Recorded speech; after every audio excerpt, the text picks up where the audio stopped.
Kisah Kiai dan Santri, bagian 37. Berdebat dengan Kiai Arab. Suara sirene polisi memberi peringatan, agar setiap mobil segera meninggalkan parkir di tepi jalan, jika tidak akan segera diderek, menandakan kami harus segera pulang, kembali ke pabrik, dan bekerja seperti biasa, dan tak pernah tahu apa yang akan terjadi selanjutnya, takdir telah dalam tergurat, baik buruk siapapun tak ada yang akan tahu akhirnya. Kita seperti pejalan kaki yang melintasi gelap, tak ada yang memberi cahaya kecuali Sang Maha Pemberi Cahaya, dan Allah hanya memberi cahaya pada siapa yang dikehendaki, dan kita berharap khususnya aku sendiri mengharap cahaya itu menjadi penerang di hati, memperoleh sedikit sudah cukup menjadi panduan, agar aku bisa melewati kegelapan hidup yang penuh tipu daya, sebab ketertipuan yang halus lebih menakutkan karena diri tidak merasa, dan selalu merasa benar walau jelas telah salah jalan, itu lebih menakutkan dari masuk ke jurang secara nyata, sebab telah jauh amal dilakukan bukan menambah kita menuju kebenaran, walau sisa umur habis sudah di perjalanan panjang yang sia-sia, tak pernah bijak memaknai sepi, dan tak pernah mengerti tujuan perjalanan yang sejati. Sampai di pabrik, masih ada waktu istirahat, 2 orang TKI sudah ada di kamarku. Kami bicara tentang cerita masing-masing, dan tentu saja rokok Indonesia kebiasaan bagi TKI yang datang dari cuti atau baru datang dari Indonesia, sebab rokok di Saudi harganya selangit untuk rokok Indonesia. 2 orang TKI baru itu bernama Yatno dan Umam, karena sudah teramat lelah aku pun tertidur. Hari-hari kerja seperti biasa, alhamdulillah aku mendapat lemburan membersihkan masjid, walau waktunya setengah hari, tapi cukup lumayan untuk tambahan membeli rokok, biasa jam 9 istirahat. Karena kerja di masjid sendiri, aku memilih tempat menyendiri untuk menulis pakai HP N75, sambil menyalakan rokok. Haram, hada duhon haram. Seorang mutawak kiai, membentakku. Dia seorang Arab. Maksudnya, haram, ini rokok haram. Siapa yang mengatakan haram? Tanyaku. Aku. Siapa kamu berani menentukan hukum tanpa dasar, elaku? Aku kiai. Kiai bukan nabi, Al-Quran saja tidak mengatakan haram, bagaimana kamu mengatakan haram? Aku mengatakan haram, ya haram, bantah mutawak. Di mana-mana haram itu sudah jelas, Al-Quran juga sudah menetapkannya, zina, mencuri, mabuk-mabukan, riba, membunuh, itu sudah jelas di nas, ditentukan oleh Quran. Kalau rokok makruh iya, karena tidak ada manfaatnya, tapi kalau haram tidak, bahkan tak ada wala takrobu duhon, jangan mendekati rokok juga tak ada, jadi jangan membuat hukum tanpa ada dasar hukumnya. Kalau Allah tidak mengharamkan maka jangan diharamkan, kalau melarang dalam ruang tertentu ndak apa-apa, kataku juga ngotot. Pokoknya kalau haram, ya haram, mutawak juga tak mau kalah, walau dia tak punya dasar. Aku tahu kamu mutawak, dan aku orang bodoh, tapi tidak bisa seseorang itu memaksakan kehendaknya pada orang lain, kecuali hal itu benar-benar berbahaya untuk orang lain, seperti seorang dokter melarang orang darah tinggi makan daging kambing, tapi untuk orang lain daging kambing kan bukan larangan. Pemerintah saja tidak melarang rokok, lah kok kamu melarang? Sekarang kalau gat, sejenis rumput yang bisa menambah stamina dan jika dikonsumsi bisa menjadikan orang yang mengkonsumsi ketagihan, dan di Saudi itu dilarang sebab hampir seperti ganja, walau efeknya aku sendiri tak tahu apa bisa sakau apa itu halal kok kamu mengkonsumsi. Tanyaku, kalau itu halal, jawab mutawak. Tapi itu kan pemerintah melarang. Ya itu kan urusan pemerintah, jawab mutawak. Lo yang rokok ndak dilarang, kamu haramkan, kok gat yang dilarang pemerintah kamu makan. Bukankah firman Allah, taatlah pada Allah, taatlah pada Rasul, dan taat pada pemimpin kalian, bukankah itu malah menyalahi Al-Quran? Kamu sok pinter, lo itu kan sudah ada di Al-Quran, bukan aku sok pinter, elaku. Begini saja menurutmu ayat yang menyatakan, wa anzalna minasamai ma'an, dan aku Allah turunkan air hujan dari langit, menurutmu ayat itu benar tidak kalau Allah yang menurunkan hujan dari langit? Tanyaku, ya benar itu kan Quran, jawab mutawak. Nah karena yang menurunkan hujan dari langit itu Allah, jika yang kamu katakan benar, coba kamu berdoa minta hujan pada Allah, kalau kamu benar tentu Allah akan menurunkan hujan dari langit, bagaimana? Aku akan berhenti merokok sekarang juga, kataku. Ya tidak bisa seperti itu, kata mutawak, karena di Jizan sendiri setahun memang belum tentu ada hujan, bahkan telah berulang kali dilakukan sholat minta hujan di lapangan, tetap saja panas amat terik. Dan dari kiaiku aku sudah dibekali sendiri cara meminta hujan, memindah mendung, dan memerintah angin, maka aku berani menantang kiai dari Saudi itu. Walau sebenarnya aku tak ingin apa yang diberikan kiaiku itu untuk membenarkan atau mendukung hujahku, aku hanya ingin orang Arab itu tidak terlalu selalu menganggap ucapan dia adalah hukum, dan kebenaran, sementara ucapan orang di luar Arab itu salah. Nah kamu tak berani kan? Anak kecil juga bisa ngomong ini itu, netapkan sesuatu dengan ukuran udelnya sendiri, kataku memanasinya. Coba kamu, kata Mutawak itu yang sudah termakan siasatku.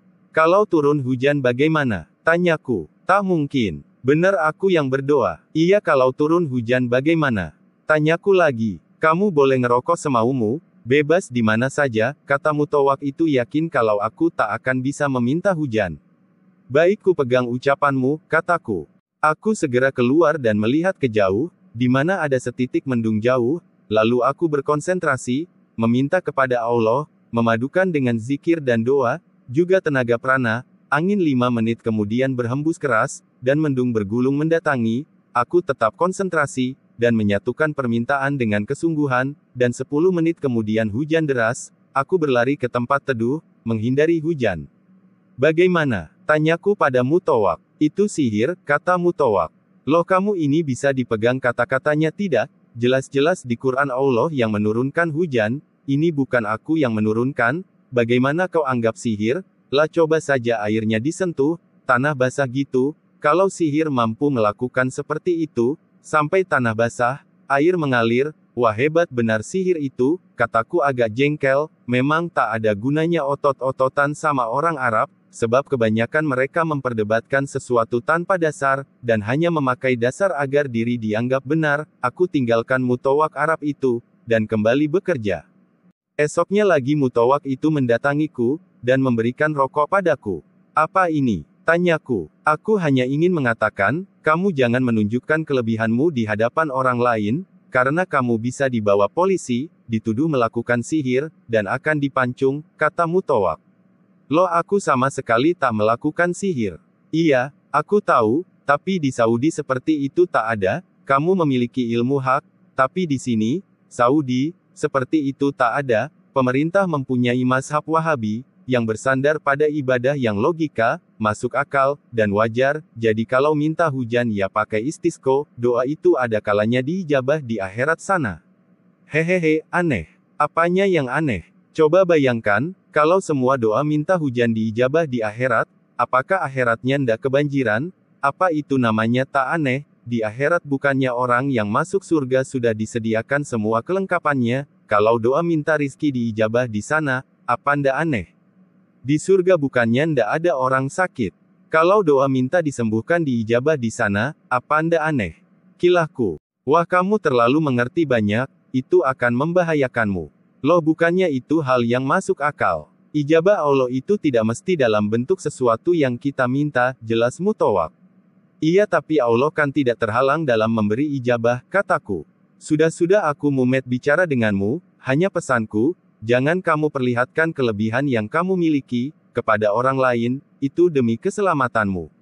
Baik-baik, jawabku. Damai, kata dia mengulurkan tangannya. Damai, jawabku menyalaminya, semua orang berpegang pada keyakinan masing-masing, sekalipun kita yakin seyakin-yakinnya kepada apa yang kita yakini, maka itu untuk kita sendiri, dan semua orang berhak ada dalam apa yang diyakini, selama apa yang diyakini itu tidak mencederai keyakinan orang lain. Sesuatu apapun itu menjadi salah atau kebenaran sekalipun jadi salah jika dipaksakan kepada orang lain. Kecuali itu telah disetujui menjadi hukum suatu negara, maka negara berhak memaksakan kehendaknya pada rakyatnya.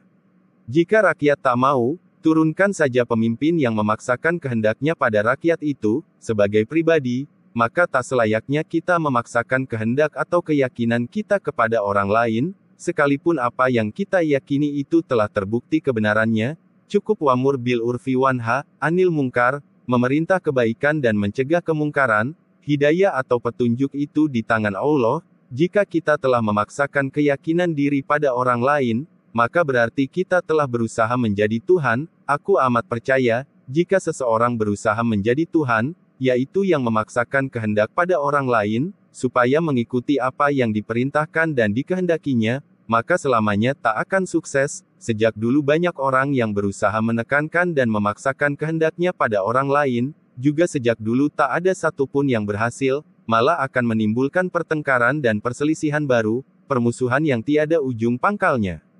Menurutku kita ikuti saja perintah Allah. Allah memerintahkan kita kepada kebenaran, maka kebenaran itu kita sampaikan, tak perlu menggurui, tak perlu menunjukkan diri berilmu, bahkan kadang kita tak perlu berbicara lebih, cukup menjadi contoh dan mencontohkan. Lisanul hal afshohu min lisanil maqal, lisannya perbuatan itu lebih fasih berbicara dari lisan ucapan. Kejernihan hati itu akan berimbas pada orang yang memiliki kejernihan itu, dan berimbas pada orang yang melihat. Suatu ketenangan akan merambat menjalari hati siapa saja yang bertemu dengan orang yang kejernihan hati, seperti orang yang berdiri di tepi danau, dan akan merasa tenang ketika melihat danau yang tenang, angin yang lembut menyegarkan menerpa pipi, dan damai dengan sendirinya akan merasuk ke hati, walau dia tak menyentuh danau yang tenang itu. Hari-hari biasa, jika sudah malam, kamarku sering didatangi teman-teman yang sekedar nongkrong, duduk ngobrol, juga banyak yang belajar internet gratis.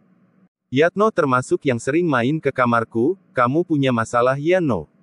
Tanyaku suatu hari. Kok tahu Kang? Tanya Yatno heran. Ya kan bisa dilihat dari wajah yang kelihatan sumpek dan suntuk, jawabku. Aku mau nanya soal perempuan Kang, kalau boleh, kata Yatno. Loh bukannya kamu sudah punya anak bini? Iya Kang, tapi aku sudah gak kumpul, dan aku punya pacar baru. Wah jangan teruskan No, percayalah kamu akan menyesal nantinya, jelasku. Wong aku cuma bantu Kang, hahaha, bantu. Ah gak usahlah banyak alasan, aku tahu semua, pokoknya ingat kata-kataku ini, kamu akan menyesal kalau kamu teruskan, nanti kalau ada apa-apa jangan minta tolong padaku lo. Wah mbok sampean jangan nakut-nakuti aku tuh Kang. Lo nakuti gimana tuh, sesuatu perbuatan itu ya No, jika keluar dari jalur kebenaran pasti akan celaka, menyesal, makanya karena aku merasa kita senasib di Saudi ini, kamu aku ingatkan, agar tak menyesal nantinya. Ya, aku jalani dulu Kang, kamu ini kok ya lucu.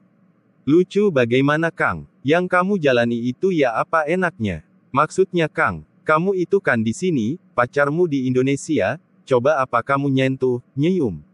Lah apa enaknya pacaran kayak gitu? Kalau aku orang gak bener, ngapa juga pacaran kayak gitu dilakuin? Ah ndak tahulah Kang. Mungkin di Saudi itu orang kesepian, apalagi kami yang terkungkung seperti di penjara, melihat perempuan ibarat seperti barang langka, melihat perempuan mungkin kalau pas beruntung lagi pergi ke kota, itu juga perempuan yang cuma kelihatan matanya, tak tahu kalau pas dibuka ternyata perempuan tua. Kesepian itu merajut hati siapa saja, dan memenjarakan kehendak. Tentu saja seperti nafsu itu seperti kuda yang lama dipasung di kandangnya. Bahkan sebelum aku mengajari cara berinternetan gratis, semua orang pada terseret pada penyakit telepon menelpon TKW, tiap abis kerja semua pada sibuk mojok, telpon-telponan dengan TKW, tak tahu orangnya jelek, hitam, jerawatnya batunya numpuk, asal terdengar suaranya yang merdu manja, semalaman pun kuat bicara, dan kebanyakan gaji abis untuk telpon-telponan.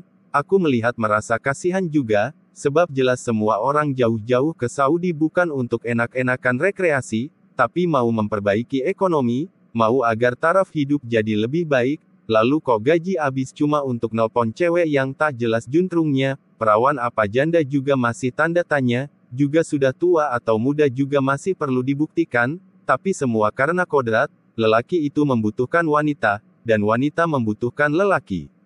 Walaupun aku tak sampai ikut-ikutan, dan maklum akan kebutuhan teman-temanku mengisi sisi hatinya yang kosong, apalagi yang punya istri mau telpon istri di Indonesia juga mahal, aku maklum, kalau masih nelpon cewek, dan tidak nelpon kambing, kan kalau nelpon kambing jadinya kan kelainan, tapi aku juga kasihan mengingat tujuan ke Saudi adalah mendapat uang untuk memperbaiki taraf hidup, jadinya uang dihabiskan. Malah ada yang sampai habis uang 3.000 rial per bulan, atau 7,5 juta dalam rupiah, uang segitu hanya dihabiskan untuk hahaha dengan cewek yang tak jelas, kayak pemuda bernama Tony, dia selalu telpon-telponan di dekatku, sambil sayang-sayangan, suara perempuannya si kedengaran manja merayu.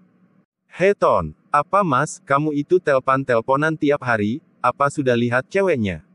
"Ya belum mas, setahuku cewek yang suaranya merdu begitu, apalagi mau bicara gak genah jorok gitu, biasanya jelek."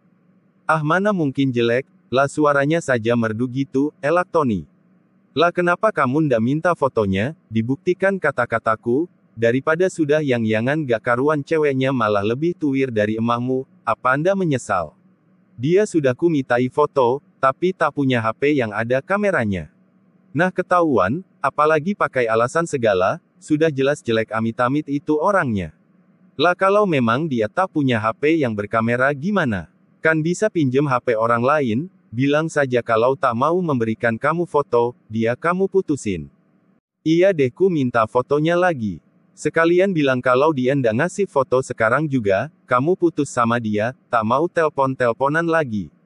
"Iya ku bilang." Tony pun nelpon lagi, dan meminta foto, juga mengatakan akan memberi foto. "Gimana sudah mau ngasih?" tanyaku pada Tony yang sudah nelpon. "Iya, setelah ku ancam mau ku putusin dia mau, dan mau minjam HP temennya," jawab Tony. Nah itu baru benar. Suara pintu diketuk. "Masuk." "Tak dikunci," kataku mempersilahkan masuk yang mengetuk pintu, ternyata Musin dengan temannya, yang tak ku kenal karena bukan dari salah satu di antara pekerja pabrik semen.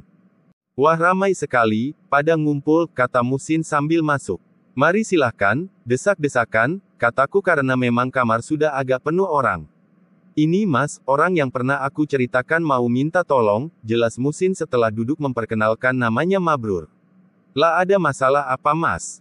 tanyaku. "Itu mas, saya membeli tanah di rumah di daerah Cirebon," cerita Mabrur. "Terus ada apa?" tanyaku. "Nah itu, ceritanya begini mas, yang punya tanah itu dulunya pernah nyupang, bekerja sama dengan sebangsa buto ijo atau apa gitu, yang jelaskan di tanah yang ku tempati itu ada pohon sawo tua, nah sering kejadian orang lewat di sekitar sawo tua itu menjadi korban." "Maksudnya menjadi korban?" tanyaku. "Ya kayak tiba-tiba mati tercekik, dan orang yang ada di sekitar pohon itu pun pada satu persatu mati, dan memang di dekat sawo itu juga tempat saya mau tinggal nantinya, ini masih belum ku tinggali, sebab saya dan istri masih kerja di sini," cerita Mabrur. "Lalu, ya kalau bisa, mau minta tolong dipindahkan atau mau diapakan agar buto itu tidak meminta korban lagi," kata Mabrur. Aku merenung. Ini sudah ku mintakan orang pinter, atau paranormal untuk memindah mas, tapi tak ada yang kuat, malah ada yang sampai mati tercekik, jelas Mabrur. "Wah ngeri juga ya," kataku asli merasa ngeri juga. Biasanya jin kalau sudah diajak kerja sama dengan manusia memang sudah kuat. "Iya coba nanti ku usahakan, moga-moga Allah memberi izin dan kekuatan padaku untuk mengusirnya." "Makasih sebelumnya," kata Mabrur. "Lalu yang kedua mas," tambah Mabrur. "Wah kayak buku saja ada yang kedua, hehehe," candaku. "Ya sekalian mas, soalnya jauh-jauh sudah sampai di sini." "Apa itu yang kedua?" tanyaku. "Ini soal majikanku mas, aku punya majikan, nah aku sudah lama bekerja sama istri di tempat majikanku itu, tapi gaji gak dikasih-kasih, siapa nama majikannya?" tanyaku. Lalu Mabrur menyebutkan nama. "Ya insya Allah nanti ku bantu doakan. Teman sekamarku namanya Safi, orang Madura, dibilang lucu ya lucu juga, kerjanya tukang potong rambut, jadi di dalam perusahaan semen ini seperti layaknya kampung, semua bidang pekerjaan ada, dari sopir, satpam, tukang kayu, tukang batu, tukang listrik, mekanik, sampai tukang cukur juga ada, semua di bawah naungan pabrik semen, jadi orang tak perlu kemana-mana, semua sudah tersedia di dalam, bahkan lapangan bola, lapangan basket, kolam renang, juga minimarket yang lumayan lengkap juga ada, dari pabrik seminggu sekali ada bus yang siap mengantar karyawan ke kota untuk belanja, dengan gratis. Di dalam juga ada kantin, jadi mau makan tinggal potong gaji, mau masak sendiri juga boleh, dengan belanja sendiri tentunya." Safi teman sekamarku itu orangnya suka bercanda. Malam-malam dia mendekatiku, sambil nelpon, "Ada apa?" tanyaku heran karena dia nelpon dengan suara perempuan. "Set, jangan keras-keras mas, aku lagi ngerjain Mas Wiji," kata Safi. "Ngerjain apaan?" tanyaku heran. "Ngerjain nelpon dia, aku pura-pura jadi perempuan, biar kapok, masak orang kok sukanya telponan sama perempuan," kata Safi. Walau aku mengerti maksudnya tapi aku kasihan juga sama yang dikerjai, karena sampai mau mengirimi pulsa, dikiranya Safi yang memakai nama perempuan itu benar-benar perempuan, sehingga sampai malam larut masih ngobrol sayang-sayangan, juga masih perawan, sakitlah, aku jadi tidak konsen nulis di HP. Besoknya yang dikerjai orang lain lagi, bernama Pak Bunawi. Pak Wiji dan Pak Bunawi itu juga orang tua yang sudah ubanan, lah heranku kok bicara yang sayang-sayangan. Anehnya lagi nanti setelah nelpon pada ke tempatku, dan cerita sama Safi kalau abis telpon-telponan sama cewek, dan yang-yangan, kayak anak baru remaja saja, gak tahu kalau yang barusan nelpon orang yang sekarang diajak bicara, bener-bener sudah edan semua, gara-gara pada kesepian, aku tinggal saja melepas Sukma, pergi ke Cirebon ke daerahnya Mabrur, bersambung. Bagian 38.